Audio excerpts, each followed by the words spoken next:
Assalamualaikum warahmatullahi wabarakatuh.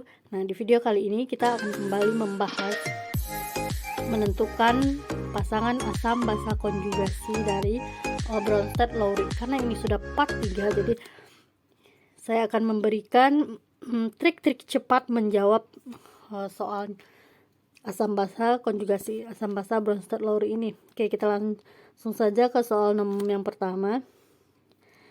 Kita langsung baca soal. Di sini ditanya adalah H2O yang bersifat asam menurut Bronsted-Lowry terdapat pada reaksi nomor.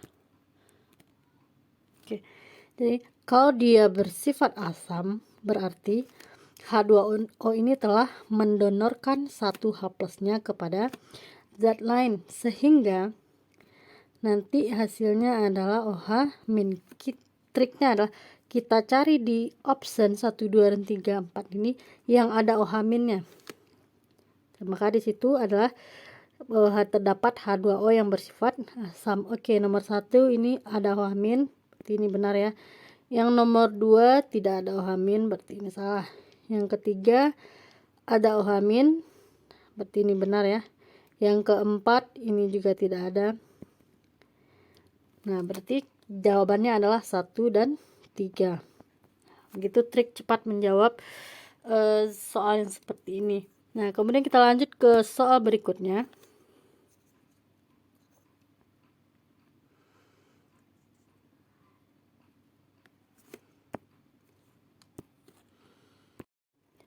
Kita lanjut ke soal berikut. Yang kedua ini adalah soal UN tahun 2012. Yang ditanya di sini adalah spesies yang merupakan pasangan asam basa konjugasi. Jadi cara mencarinya adalah kita harus melihat yang mempunyai selisih 1 atom H. Jadi kita cari nanti di option ABC-nya yang memiliki selisih 1 atom H. Dengan syarat bahwa ini senyawanya itu sama ya. Jadi senyawanya adalah sama. Bedanya adalah selisih 1 atom H. Kita lihat yang option A. Ini adalah HSO4- dan SO4-. Jadi ini sudah selisih berbeda 1 atom H. Jadi ini jawabannya adalah A. Kemudian kalau kita periksa yang B, kenapa ini salah?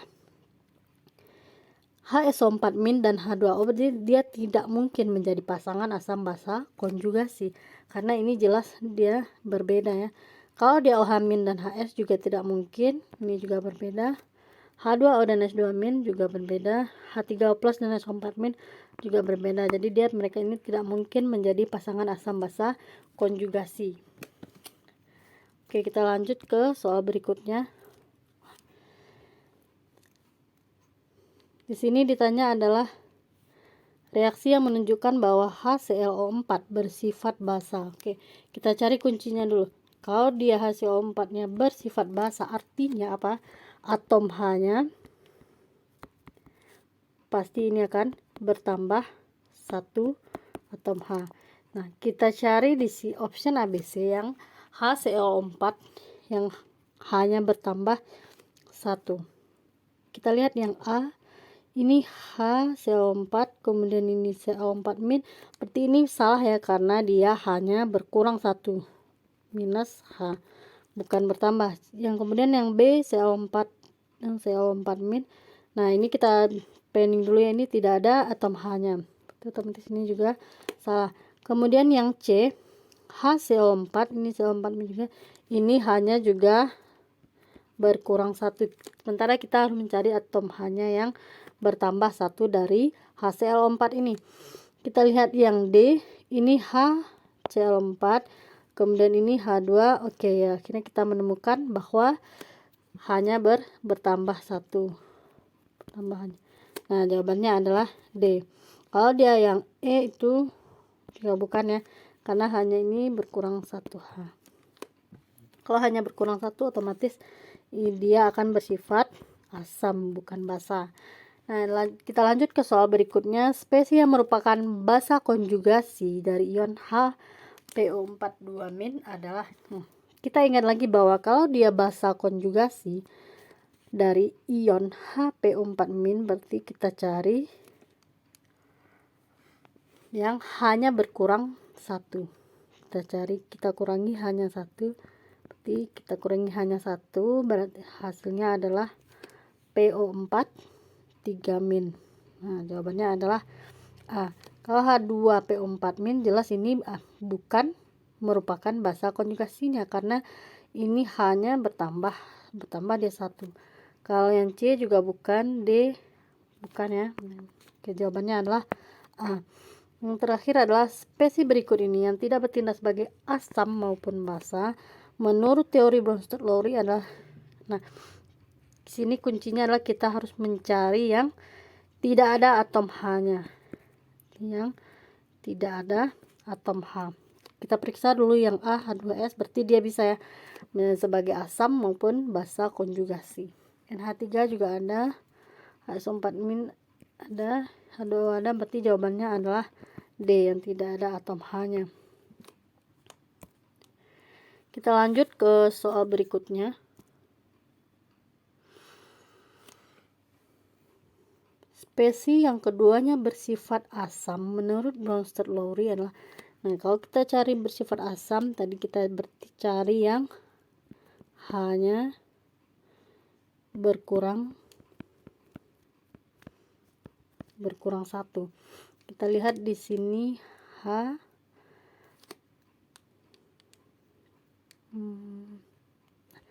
ini CO3, berarti ini hanya diberikan ke NH3, berarti HCO3- ini adalah asam. Kemudian HCO3-, lihat di sini pilihannya ada A, B, HCO3- ada A dan E. Nah, kita periksa lagi yang C juga ada HCO3-nya. Yang C otomatis pasti salah kan, karena kalau dia ini asam, berarti ini adalah basa konjugasinya. Nah, kita lihat yang sebelah kanan lagi, NH4+ CO3-. Ini reaksinya berlangsung bolak-balik, jadi dari kiri ke kanan atau dari kanan ke kiri. NH4+ ini kalau diberikan hanya 1 ke CO3-, maka hasilnya adalah HCO3-, berarti NH4+ ini juga termasuk asam, maka jawabannya adalah E. Soal yang terakhir, dalam suatu larutan yang mengandung amonia sebagai pelarut terdapat kesetimbangan sebagai berikut. Ion NH2- adalah, kita cari ion NH2- ini adalah, kalau asam arrhenius pasti bukan ya, basa arrhenius juga bukan. Agar kita tidak bingung, maka ini kan tanda panahnya 2 arah. Berarti coba kita tuliskan reaksinya dari arah kiri ke kanan, berarti NH2- tambah NH4+ 2NH3. Maka ini akan kelihatan bahwa NH2- ini asam atau basa. Kita lihat NH2- ini hasilnya adalah NH3, berarti hanya bertambah 1. Maka kalau hanya bertambah 1, berarti ini adalah basa, dia menerima 1H+. NH4+ adalah asam. Maka jawabannya NH2- bertindak sebagai basa Bronsted-Lowry.